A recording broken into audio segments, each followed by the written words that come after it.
Welcome to Shorty SuperCoach, and today we're getting stuck into another player profile. And today we're going to take a look at Lachy Keeffe. Now, of course, the banned Collingwood player alongside Josh Thomas. They've, of course, spent a couple of years out of the game for their indiscretion, which leaves them both nicely priced. And today we're going to look at Keeffe, who we can select in the back line. $165,900 we'll have to fork out for him. So pretty cheap for a bloke who's nearly 27, played plenty of AFL footy. And look, at the moment he's in 21.2% of sides, so he is quite popular, as is the case with these player profiles. I am counting down from some of the more popular players right to the very top of the most popular in 5. So we're going to look at Keeffe, and as I do in these, I give you why you should pick him, why you shouldn't, and then I'll give you a verdict. So first off, it's obvious. He's cheap. He's played 40 games of AFL. He's got a hardened body. He's 204 centimetres, 101 kilos. He's ready to go. In his last season, 2014, played 18 games, was quite established as a key defender. So there's certainly many a reason why we would pick him. Obviously, he's not going to churn out 80s and 90s and rapidly rise in price, but the idea would be that we can get a guy who's cemented in the back six at Collingwood, plays every game, and probably averages 60 to 70. It's nothing fantastic, sort of like your Nathan Brown of yesteryear. But I suppose if we can get a guy that is going to play every game, and we know that, then that's just one less thing we've got to think about. The fact that he is going to be making money, he's only 40,000 more than your rookies. He can certainly easily make us 180 to 250,000. It only takes a good score out of the blue from him to really pump up in price.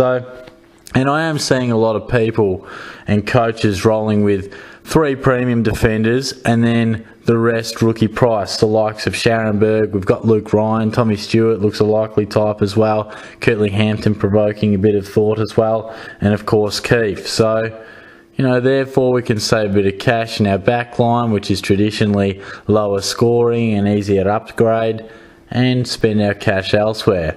But there is concern with Keeffe, and a reasonable amount, I feel. The bloke's missed 2 years of footy. That's why he's priced at this range, which is great. But the fact is, it doesn't come without catch.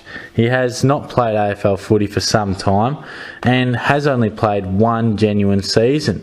Of course, the 3 years prior to his 18-game season, 2014, games of 5, 9 and 7. And if we're talking SuperCoach averages, 45, 56, 67 and 61. So he's certainly not going to give you big scores, but you might like just the consistent fact that if he's named in the team, then all well and good. I'll just let him slowly grind away. He's not going to give me a 0 that I have to worry about, all well and good. So don't expect big scores, but also something that I feel is a little interesting is just his actual job security. Now, there's talk that he might play a second ruck role, sort of chip in for Grundy. There's talk that he will just go play in the back line. There's a bit of uncertainty about his position and certainly his spot in the 22. There's no reason at the moment saying that, yes, he's a walk-up start. Collingwood have a reasonably strong team, at least competitive for positions. And I certainly feel that Keeffe will have to work his way into it. And he is high on the radar for watching in the JLT Community Series, that's for sure. With these player profiles, I try to not often just say, watch his pre-season games. So I'll try to avoid that. But on this occasion, we really just have to see how he goes. And the proof will be in the pudding of our round 1 side. So if he's named, then I think we pick him. So that brings me to the verdict. Now, of course, there's uncertainty about how he'll return and his position in the Collingwood backline and team in general. Suss out his role. If he is playing a sort of secondary ruck, then I think that's quite appealing. But if he is just in the team, I think that's probably enough. Unless some other defenders on the rookie scale really put their hand up and show us that they must be picked, then I think Keeffe is a likely type and one that we can really put in our defence.